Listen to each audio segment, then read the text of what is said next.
Okay, so this is how to add text on a sphere or rounded circular object in Fusion. Number one, we have to create a new sketch. And then I'm gonna choose the front plane. And then let's do text here. And then draw where you want your text to be.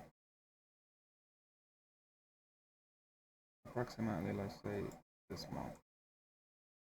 Double click. And then type in your text here.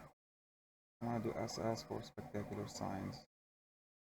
So, and then center.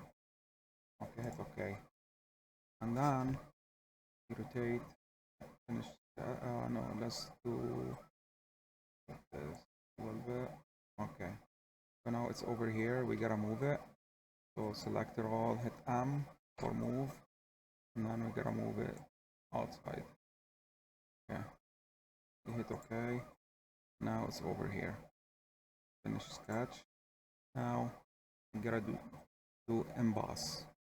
We can do extrude or emboss or deboss. So now these are your options. Select these for your selected, and then the faces. Do this one. Now it's already embossed to it. Now for thickness, I like 1 millimeter, just to give it a little bit of texture here. So, and that's it. That will do it.